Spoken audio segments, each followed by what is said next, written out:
So this Michigan sheriff, he appeared on stage with one of the men who was arrested in the attempted kidnapping of Governor Gretchen Whitmer in Michigan. And he's basically, that's the image of him there with seemingly a hairpiece and looking very sweaty. So that his name is Dar Leaf, that's apparently his real name, sharing a stage with the would-be kidnappers, and he is the Barry County sheriff. That sheriff was publicly also defending them after this news came out that he was photographed on stage with them. Here's what he had to say. "I was shocked I did not see this coming for those guys, but still, we can't convict them in the news media here. They do have a right to a fair trial," he said. When asked if he feels bad about sharing the stage with them, he said, "Well, it's just a charge, and they say a plot to kidnap. And you gotta remember, are they trying to kidnap? Because a lot of people are angry with the governor and they want her arrested. So are they trying to arrest, or was it a kidnap attempt?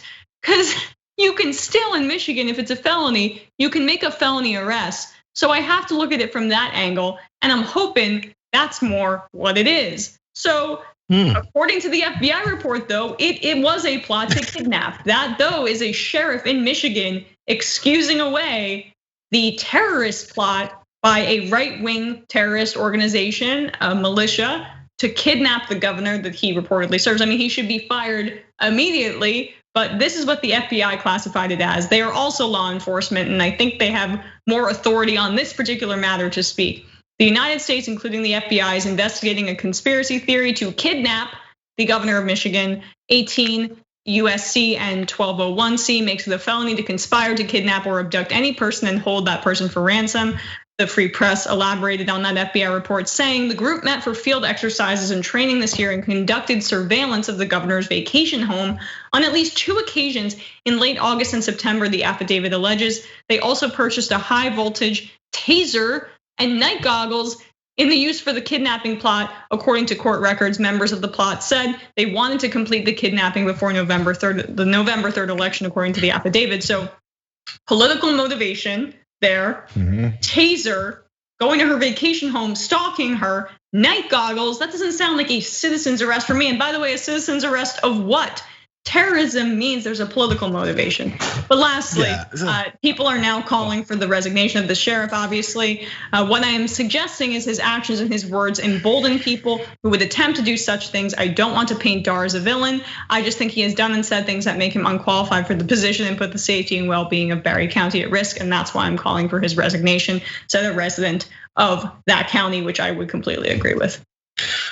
Dar Leaf, sounds like that's the name of his hairpiece company, is the one who said he's shocked he didn't see this coming. So if you're shocked as the sheriff, you didn't see these criminals standing up there on stage with you, doing what they're gonna do, shocked that he didn't see it coming. So after everyone saw it coming because the FBI exposed them, now you find a way to defend them. Well, maybe they're trying to make a citizen's arrest. You can still do that in Michigan. So are you shocked or are you not shocked that they did what they did? Because if you're backing them up, maybe you're not shocked. Maybe they said something to you on stage that would have given you the indication that this was about to happen. Maybe they did, and maybe you're okay with that because you continue to endorse them after you found out what they were up to. It never adds up. It never adds up with the approach that they like to take because they need to still defend the guys that have been supporting them. Donald Trump at the debate told the Proud Boys to stand down and stand by. This guy, oh yeah, they're bad guys, but maybe they're not bad guys. You have to continue to give that extra nod to the I'm trying not to curse, to the bad guys that are on your side that continue to give you political life. So what are you still doing there as a sheriff? You can't figure out that the bad guys are the bad guys, or you can't figure out whether or not you want to support them or not. If there's some random petty criminal who decides to rob a liquor store, and then his buddy that's in the car with him said, "Man, I'm really amazed that Jonathan decided to run to the liquor store and steal it. He's only been talking about it for 2 weeks, but I was in the car with him." Hey, if you tell the investigators that when you're in the interrogation room with them, like you do on the first 48, they're gonna say, "Why did you and Jonathan rob the liquor store?" And you're going down with him. That's how it works. So you can't keep talking about how you're surprised that criminals have done criminal activity. Not saying this guy should go to jail, but this guy definitely shouldn't hold his position anymore as a sheriff. Right, and clearly he has some preconceived biases towards right-wingers and against Democratic leaders like Gretchen Whitmer. And I would argue that it's clearly aggravated by the fact that she's a woman. I mean, do you see cops talking about doing this to Cuomo, who also had lockdown measures? I mean, it's so insane. But that's kind of the toxic stew of Proud Boys-esque, white militia, male, incel masculinity that cops are sympathetic to, because they're like just some of them more legitimate versions of that perspective and of that thought process. And they're often guys who want to put on a badge and hold a gun and feel superior and hold power over people, and that means you're an authoritarian. And that's the philosophy of right-wing militias. And sometimes some cops, some reasons why they go into that field, so they can feel powerful without having to have earned it at all.